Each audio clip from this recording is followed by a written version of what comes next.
जीवन का सत्य।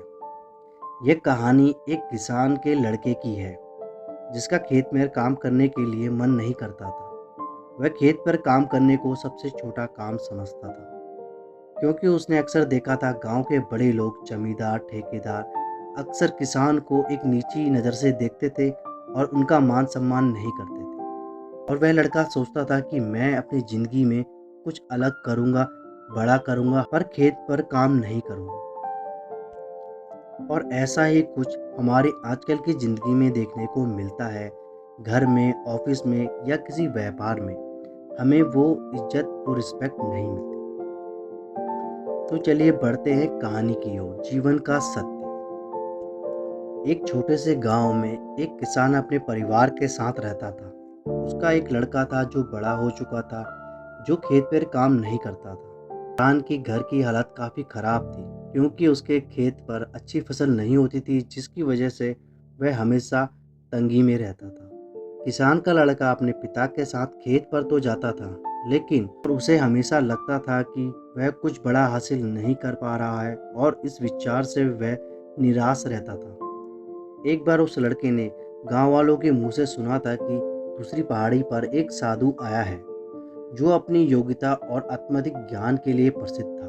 तो उसने सोचा वह साधु से मिलेगा और पैसों का वरदान मांगेगा। वह साधु के पास जाने का निश्चय करता है और साधु के से मिलता है। वह साधु के पास गया और अपनी समस्या बताई। साधु ने उसे ध्यान से सुना और फिर उसे एक छोटा सा पत्थर दिया। यह पत्थर सफेद और गोल था। साधु ने कहा, यह पत्थर साधारण नहीं है, यह पत्थर एक चमत्कारी पत्थर है। इसे लेकर तुम जीवन की सच्चाई जान सकते हो। लेकिन ध्यान रहे, इस पत्थर को बेचने की कोशिश मत करना। बस इसे लेकर गांव के अलग अलग लोगों के पास जाओ और यह पता करो कि लोग इसका कितना मूल्य समझते हैं। साधु के कहे अनुसार वह उस पत्थर को लेकर एक कुम्हार के पास गया। उसने कुम्हार को दिखाया और पूछा कि इसका तुम कितना मूल्य दे सकते हो। कुमार ने उसे देखा और कुमार ने कहा कि मैं इसका सिर्फ 5 रुपए दे सकता हूँ। उसने उसे नहीं बेचा और वहां से चला गया। फिर वह एक व्यापारी के पास गया। व्यापारी ने पत्थर देखा और कहा, यह पत्थर तो बस एक साधारण पत्थर है, पर काफी खूबसूरत दिख रहा है।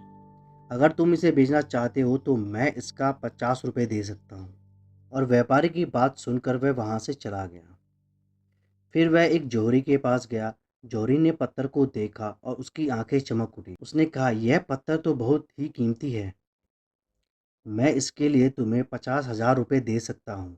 वह जौहरी की बात को समझ नहीं पाया। उसने दोबारा से पूछा, तुमने इसका कितना मूल्य बताया है? उस जौहरी ने दोबारा से कहा, 50,000 मैं दे सकता हूँ। उसे अब यह समझ नहीं आ रहा था कि ये क्या हो रहा है, और वह घबरा के वहां से भाग गया। सीधा साधु के पास जाकर रुका और उसने साधु को पूरी बात बताई। साधु ने मुस्कुराते हुए कहा, यह जीवन का सत्य है।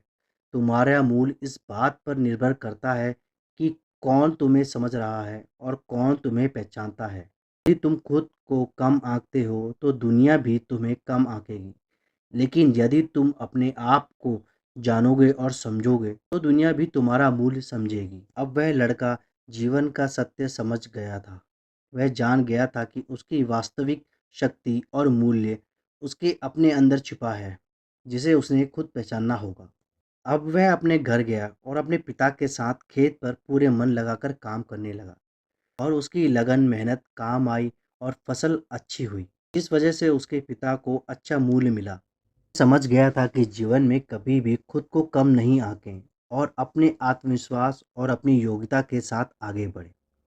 उसने यह सीख लिया कि असली मूल्य वह नहीं है जो दुनिया समझती है, बल्कि वह है जो खुद अपने बारे में सोचते हैं।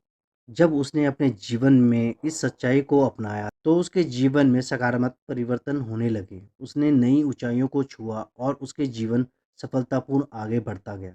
उसने देखा कि ठेकेदार और बड़े व्यापारी भी उसके पिता से अच्छे से बात कर रहे हैं और उन्हें इज्जत दे रहे हैं।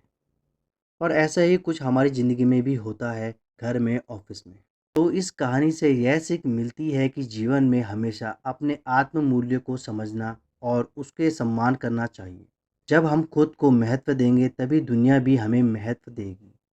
अपने आत्मसम्मान को कभी भी कम नहीं समझें, क्योंकि जीवन का सत्य यही है कि हमारा असली मूल्य हमारे आत्मज्ञान और आत्मविश्वास में ही हित है।